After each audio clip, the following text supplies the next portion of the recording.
Ang sabi ni Congressman Saldico, kung papayagan ako doon sa i-final ninyong impeachment to become as may I call on Vice Mayor Attorney Harold Respicio to discuss this. Yeah, pare! Magandang hapon po sa inyong lahat and thank you so much for coming dito sa aming press con. Ako po si Attorney Harold Respicio, elected Vice Mayor ng Reyna Mercedes Isabela.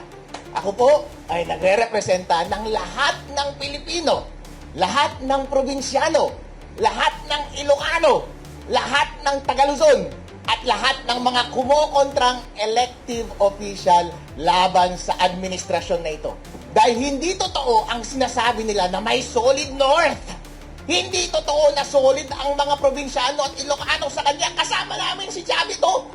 Hindi totoo nakakampi nila lahat ng mga nakaupong opisyal sa ating gobyerno dahil nandito ako, pinapakita ko yan. Kaya ako lumapit dito dahil walang kwenta yung final na unang impeachment complaint.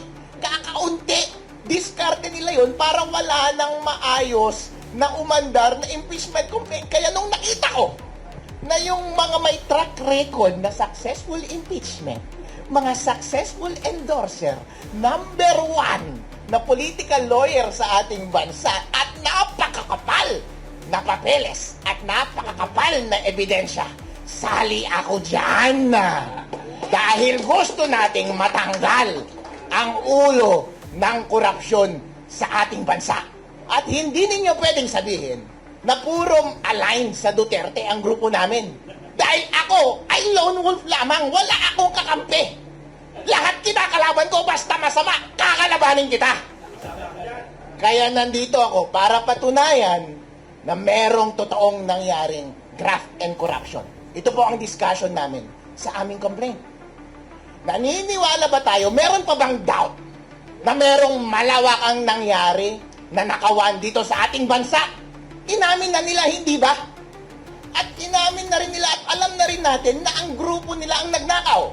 Si Saldi, si Romualdez, at si BBM. Ang problema na lang ngayon ay nagtuturuan sila! Ngayon, kung nasa korte tayo ngayon, ang question na lang ay yung credibility. Ang credibility ba ni Saldi versus yung credibility ni BBM? Ngayon, ano ang credibility ni Saldi? Pinento niya na lahat yung modus. Yung unprogrammed appropriations, yun ang paraan.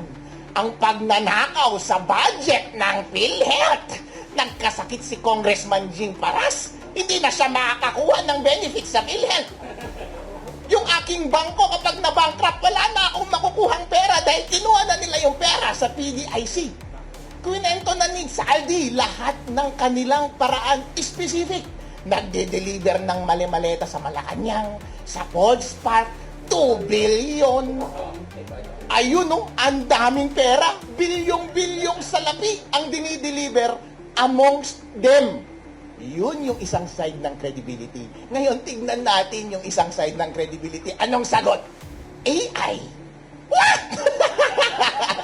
AI daw. Kung ikaw ang husgado, sino ang paniniwalaan mo? Yung kasama sa conspiracy na tinuturo nila ang bawat isa o yung nagpapalusot na mastermind? Alam na yan.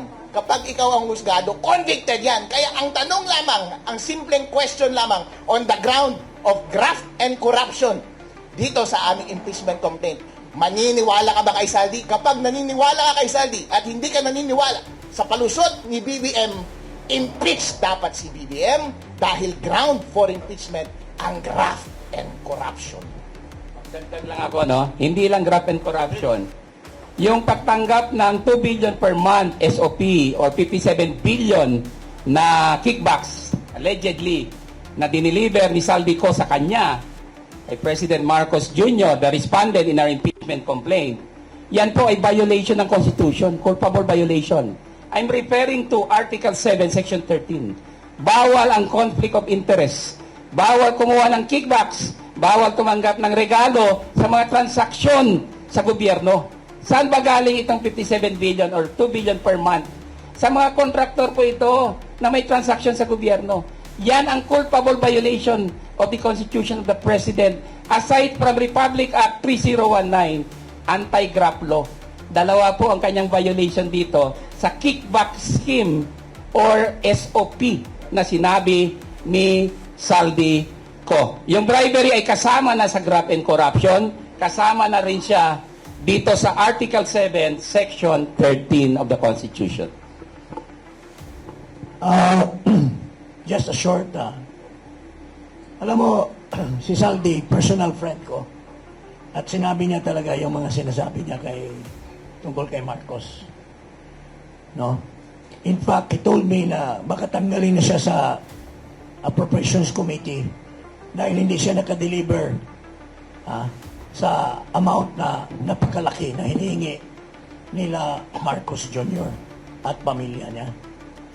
So, in other words, mga kababayan, Saldi ko, sinasabi nila, hindi, hearsay lang yan kasi wala naman siyang under oath doon sa kanyang, Hindi po totoo yan, may jurisprudence na po tayo na yung galing sa Facebook is admissible in evidence. Pangalawa, kasama siya sa isang conspiracy. The conspiracy to commit crimes of plunder. So, kapapaniwala ang sinasabi ni Saldi Co.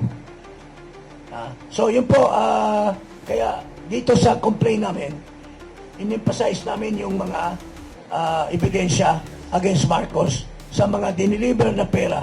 Pero hanggang ngayon, ang Senate Blue Ribbon Committee, kaya nga po nag-file kami ng impeachment dahil ang tingin namin si Lacson masyadong pabor sa kanila.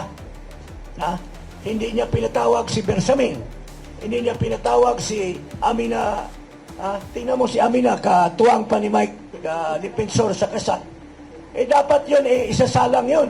Kasi sinasabi ni Saldi Co, nung nagpa-insert si Marcos ng 100 billion pesos, tumawag sa kanya si Amina, pangandaman. Tapos kinlear nga na, o kung gusto mo i-clear, si Adrian Bersamin. Pero, hindi ito tinawag ni Lacson. So, kaya, our only recourse is this impeachment para isigaw namin sa taong bayan na ito po yung katotohanan. Dito, formal na namin hinain dito sa Kongreso. I'd like to formally announce also, kasi dito po, nandito na sa articles namin, pero Saldi Co mentioned 25 billion pesos na siya ang nagdala. Pagkatapos nagkaroon ng investigation kailan lang sa Blue Ribbon Committee, in-establish ang tamarin na drop-off point. Ang sabi ni Saldi Co, nag-deliver ako ng 800 million kay Jojo Cadiz at one time at 200 million kay Yusek Jojo Cadiz sa tamarin para dalhin kay Pangulong Bongbong Marcos. Kagabi ho, nagpagbigay ng mensahe si Congressman Saldi Co. Ang sabi ni Congressman Saldi Co, kung papayagan ako doon sa i-final ninyong impeachment to become a state witness, kahit na sa Zoom, kasi ginagawa naman po natin yan under suspended rules, ay tatayo siya na witness dito sa grupo